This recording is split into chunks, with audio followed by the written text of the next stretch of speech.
Om Shanti. Class तो कोई ऐसी नहीं, चंद क्षण कुछ सुनाने के लिए कहा। तो जब प्यारे बाबा के महावाक्यों में चल रहा था कि तुम लाइट हाउस हो और सबको रास्ता दिखाना है, तो मुझे उस समय प्यारे बाबा का अपने जीवन में बीता वो अनुभव याद आ रहा था कि मुझे एक बार बाबा ने पूछा कि बच्ची तुम्हारा नाम क्या है। तो मैं मुस्करा दी, क्योंकि मुझे ये नाम बाबा से ही मिला था और बाबा मेरे से कैसे पूछेंगे। लेकिन बाबा ने पुनः पूछा कि बच्ची तुम्हारा नाम क्या है। तो मुझे लगा जरूर बताना चाहिए, बाबा दोबारा पूछा है। तो मैंने कहा बाबा चक्रधारी। तब बाबा ने कहा तुम्हें मालूम है चक्र कितने प्रकार के होते हैं। मैंने कहा जी बाबा मुझे मालूम है। कहा बताओ। तो मैंने कहा बाबा 84 जन्मों का चक्र होता है, फिर वर्णों का चक्र होता है, युगों का चक्र। बाबा ने कहा 84 जन्मों का। मैंने कहा तो बाबा ने कहा और। मैंने कहा युगों का भी चक्र होता है। बाबा ने कहा और। मैंने कहा जन्मों का भी चक्र होता है। बाबा ने कहा और। मैंने कहा बाबा मेरे चक्र खत्म हो गए, क्योंकि मुझे उसके अलावा और कुछ आते नहीं थे, काफ़ी शुरू की बात है। तो मैंने कहा बाबा मेरे चक्र पूरे हो गए।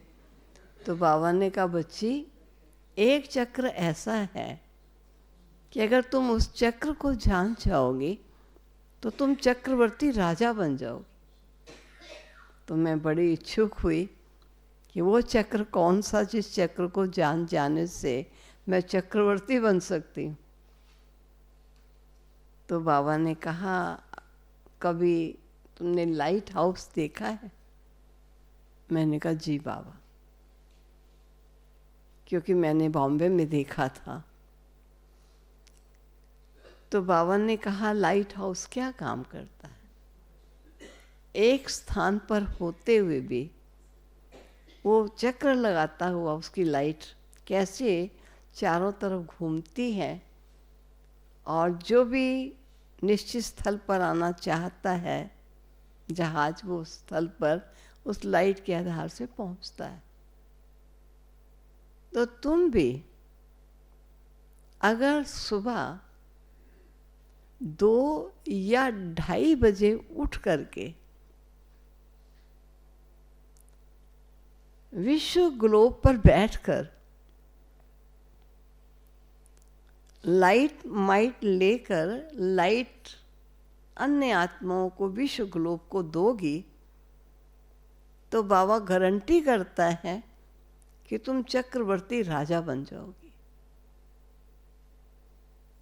बाबा की बात तो बहुत अच्छी थी, और इस चक्र के चलने से मैं चक्रवर्ती राजा बन जाऊंगी। लेकिन मैं सोच में पड़ गई कि रात को सेंटर पर सोते सोते 11 तो बज जाते, और सुबह उठते 4 बजे भी उठना जरूरी है। उसके बाद क्लासेस भी जल्दी होती थी, तैयार होना है। तो सोऊंगी कब? अगर मैं यही करती रहूँगी तो मेरा सोने का तो टाइम नहीं, और दिन में भी ज़्यादा सोने का टाइम तो नहीं मिलता, थोड़ा ही टाइम मिलता है। क्योंकि हमारे जगदीश भ्राता जी ज़रा स्ट्रिक्ट थे। गुलजार दादी जब सोते थे तो मुझे कहते थे इनको देखकर आप नहीं सोना, क्योंकि इनकी तबीयत थोड़ी ऐसी है, उनका थोड़ा तबीयत था, पीछे गर्दन में कुछ था, तो इसलिए इनको रेस्ट करना है, और आपको ज़्यादा नहीं रेस्ट करना, थोड़ी देर।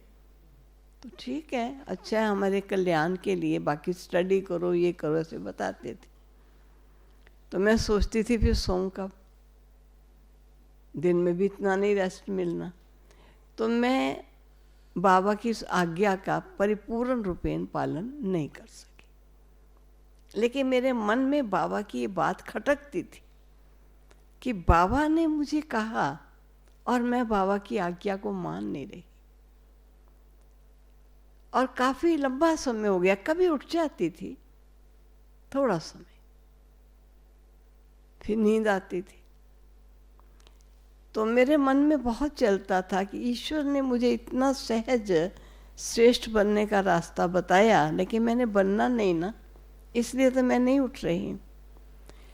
तो मैं इस चिंतन में थी और काफ़ी वर्ष मेरे बीत गए। मैं ऐसे ही फिर एक बाबा के मधुबन में गई तो बाबा के कमरे में ऐसे खड़ी थी। मेरे मन में एकदम सेकंड विचार आया, बाबा मैं आपकी आज्ञा नहीं मान पा रही। तो मुझे पता नहीं वो एक सेकंड में कैसे, एक सुनी हुई कोई कहानी थी मेरी या कभी पढ़ी होगी, ये मुझे ये भी नहीं याद। काफ़ी बचपन में कभी सुनी या पढ़ी या किसी ने बताई कोई बात है, वो कहानी जो मेरे प्रश्न का मुझे उत्तर देती थी। ऐसे एक सेकंड में रिवॉल्व हो गई। अब आप कहेंगे वो क्या कहानी थी, कईयों ने सुनी हुई है मेरी ये बात। तो उस समय मेरे मन में मुझे जो कहानी एकदम ख्याल में आ गई, कोई ये नहीं कि मुझे कोई साक्षात्कार हुआ या बाबा ने बताई, ये मैंने कभी पढ़ी सुनी जरूर थी, लेकिन अचानक कैसे ख्याल में आ गई। तो वो कहानी ये थी कि किसी व्यक्ति को कहते हैं कि फांसी की सज़ा मिली किसी जुर्म के कारण, और उनके घर वाले बड़े दुखित थे कि किसी तरह भी इनको फांसी से छुड़वाया जाए। इसके लिए वो कईयों से राय करते थे क्या किया जाए, क्योंकि लोअर कोर्ट ने अनाउंस कर दिया था फांसी को मिलेगी। तो किसी एक ने उनको राय दी कि जवाहरलाल नेहरू के पिता मोतीलाल नेहरू ये बहुत माने हुए वकील हैं और ये वही केस लेते हैं जिस केस को ये बरी करा सके, ठीक करा सके, पास करा सके।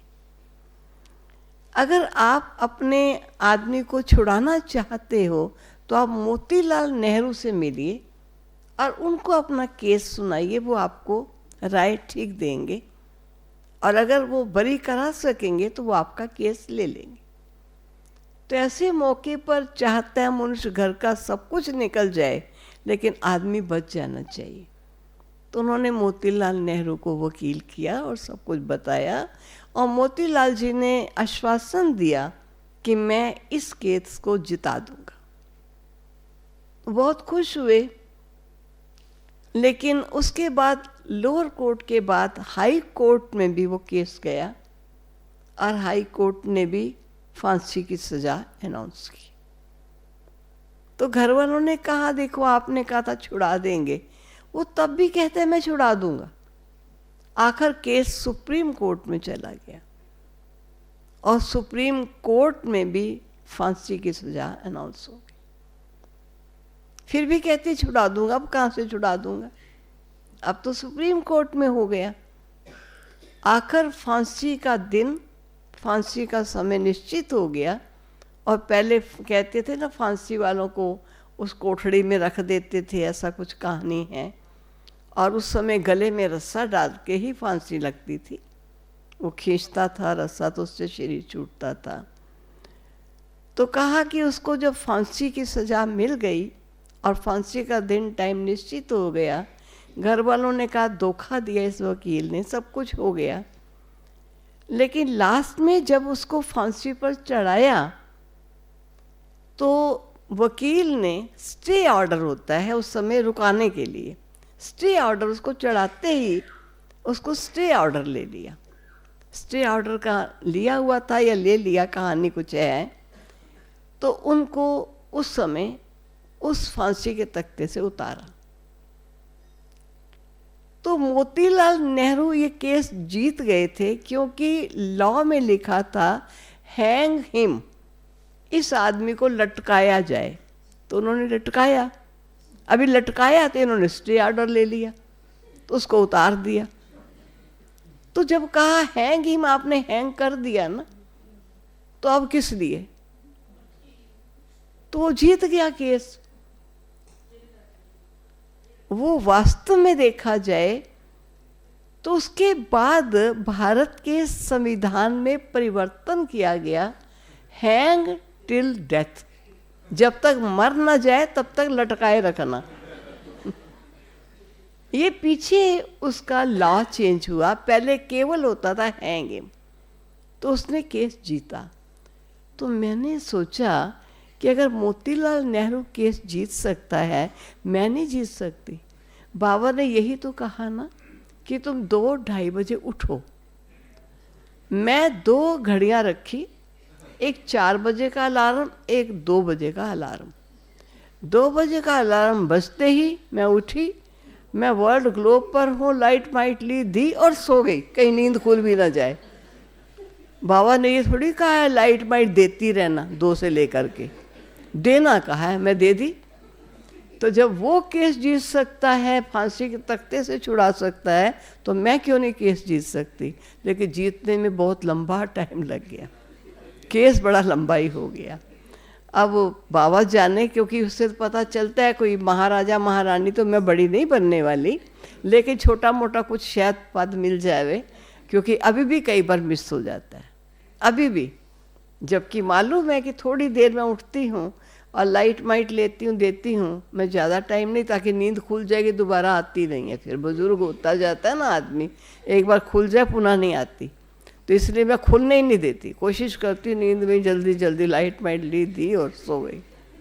ओम शांति। आप ऐसा नहीं करना, कहीं आप भी कहना इतना सेकंड करके तो हम भी कर लेंगे। ये तो मैं अपनी कमज़ोरी की बात सुना रही हूँ कि बाबा की आज्ञा को माना, लेकिन बाकी तो बाबा के वचन हैं, और हम बच्चों को बाबा ने कहा है तुम लाइट हाउस हो, और हमारे द्वारा सारे विश्व की आत्माओं को संदेश मिलना है। हमको गर्व होना चाहिए, क्योंकि विश्व की एक भी ऐसी आत्मा नहीं है ब्राह्मण बच्चों के अलावा जिनको स्वयं भगवान ने अपनी पहचान दी हो और उनसे सर्व शक्तियों को प्राप्त करने का तरीका बताया हो। कैसे बाबा ने कहा है बच्चे, पता है, एक है लॉ, एक है ऑर्डर। अगर कोई लॉ एंड ऑर्डर में नहीं चलता है तो मिलिट्री में तो कई बार उनको हैंग करते हैं, नौकरी से निकाल देते हैं, और कोई भी लॉ एंड ऑर्डर में नहीं चलेगा तो गवर्नमेंट की तरफ से उनको पनिशमेंट है। तो प्यारे बाबा ने भी योग का कुछ लॉ बताया है, कुछ ऑर्डर बताया है। लॉ बाबा ने कहा है, देह सहित देह की पुरानी दुनिया और देह के संबंध सब भूल कर अपने को आत्मा समझो। ये लॉ है योग में बैठने का। अगर योग युक्त होना चाहते हो, जो गीता में आता है आपका आसन सही होना चाहिए, वो ठीक होना चाहिए, हिलने डुलने वाला नहीं होना चाहिए, वो ये मतलब नहीं आसन, स्थिति ही आसन है। तो ये बाबा ने हम बच्चों को काम दिया हुआ है कि ये तुम्हारा लॉ है। इन सब से बुद्धि जब हट जाएगी, आत्म स्थिति में स्थित हो जाएंगे, ये शुरुआत की स्टेज। और फिर ऑर्डर कौन सा है? ऑर्डर है सर्व संबद्ध मेरे से जोड़ लो। पहले सबसे तोड़ लो, फिर सर्व संबंध मेरे से जोड़ लो, और सर्व संबंध जोड़कर मुझको याद करो। तो अगर हम अपने लॉ एंड ऑर्डर में सही चलते हैं तो हम बाबा से सर्व शक्तियाँ ले सकते हैं। तो ये बाबा ने हमको बताया है। और दाता से जब हम शक्तियाँ लेते हैं, और शक्ति लेकर बाबा ने शक्ति देने का तरीका भी बताया। कोई आत्मा कहाँ भी है, लेकिन अगर आपकी मंगल भावना सर्व आत्मा के प्रति है तो किसी व्यक्ति विशेष को क्यों, विशेष तो उसमें इंक्लूड हो ही जाएगा, लेकिन आप उस समय बेहद की स्थिति में स्थित होकर मेरी याद में रहकर मेरे से सर्वशक्तियाँ प्राप्त करके ये लाइट और माइट विश्व की आत्माओं को दो। साकार द्वारा बाबा क्या करते थे? यही तो कहते थे, जब कोई बच्चा अपनी कमजोरी बाबा को लिखता था, बताता था, तो बाबा उसकी सत्य बोलने पर उस बच्चे को कितनी मदद करते थे। बाबा कहते थे कई बार रात रात को उस बच्चों को मैं लाइट और माइट देता ताकि वो बच्चे उस कमजोरी से छूट जाए। कई बच्चे छिपाते हैं, बताते नहीं हैं, बाप की मदद ले नहीं पाते हैं। अगर कोई भी गलती, कोई भी भूल हुई, छिपाओ नहीं, सत्य बाप को बताओ, तो बाबा आपको लाइट और माइट का साकाश दे करके भी तुम्हें उन भूलों से मुक्त कर देगा। अब कई बच्चे कहते वो टाइम था जब बाबा साकार में थे, आज कौन माफ करेगा या कौन शक्ति देगा? बाबा कहते बच्चे, जब साकार से अव्यक्त हुए थे तो ऑलमाइटी बाबा ने यही कहा था, ये देश बदला इसने, वेश बदला इसने, बाकी जो कर्तव्य जैसे चलता था वो कर्तव्य वैसा ही चलेगा, उसमें कोई अंतर नहीं आएगा। क्योंकि आपका कनेक्शन शिव बाबा से है। वचन तो साकार सुनता है, लेकिन वचन बोलने से पहले जो संकल्प होता है वो ऑलमाइटी के पास पहुंचता है, और वो आज भी पहुंचेगा। तो बाबा ने कहा था चलो लिख दो, लिख के वो लिखत भले अपने पास किसी डिब्बा बना लो, उसमें डाल दो, लेकिन आपने जब लिखा तो आपकी जो मनोस्थिति है वो बाबा के पास पहुंच गई। बाद में भले उस लिखत को फाड़ दो, लेकिन बाबा के पास पहुंची, बाबा आपको साकाश देगा। हाँ, कई ऐसी बातें हैं जो हमें तत्काल चाहिए, गाइडेंस चाहिए, तो जो हमारे बड़े हैं हम निसंकोच बता दें। ये नहीं उनको पता चल जाएगा, पता नहीं क्या करेंगे। ऑलमाइटी कहता है मैं बैठा हूं, तू जैसे मुझको बता रहा है, संकोच नहीं करो, मैं शक्ति दूंगा। बाबा को मालूम है, कई बार बाबा कहते मुझे पता है मेरे बच्चे अजामिल जैसे बन गए थे, मैं उन्हीं को तो पतित से पावन बनाकर देवता बनाने आया। बच्चे क्यों इस बात से घबराते हो कि हमारे में ये अवगुण है, हमारे में ये अवगुण है? कोई बात नहीं, अवगुण तो है ही, किस में नहीं? सब में अवगुण है। लेकिन हम सब अवगुणों से मुक्त होने के लिए बाबा के बने हैं ना, अवगुणों को छिपाने के लिए तो नहीं बने, कोई संपूर्ण तो हम नहीं है। तो बाबा ने कहा था बाप से नहीं छिपाओ। तो बाबा कई बार बच्चों को भी कहते हैं विश्व की आत्माएं परेशान है, अशांत है, दुखी हैं।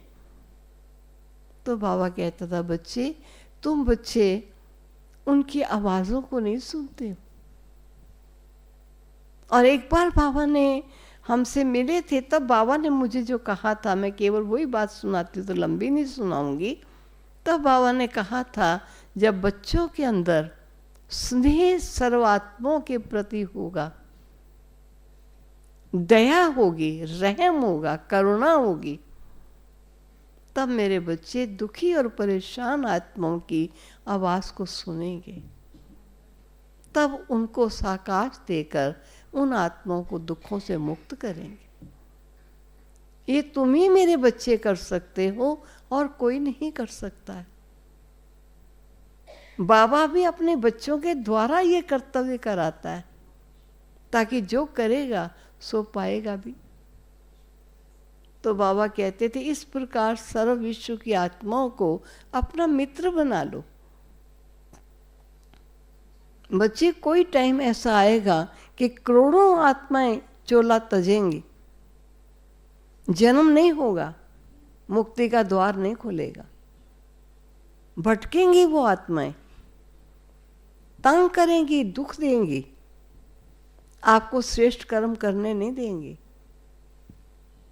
उससे पूर्व कि आप विश्व की आत्माओं को अपना मित्र बना लो, उनको सहयोग देकर। ताकि ऐसे टाइम पर वो अपनी मित्र बनी आत्माओं को कभी कष्ट नहीं पहुंचाएंगे। ओम शांति। चलो 2 मिनट बाबा को याद करके फिर उठते।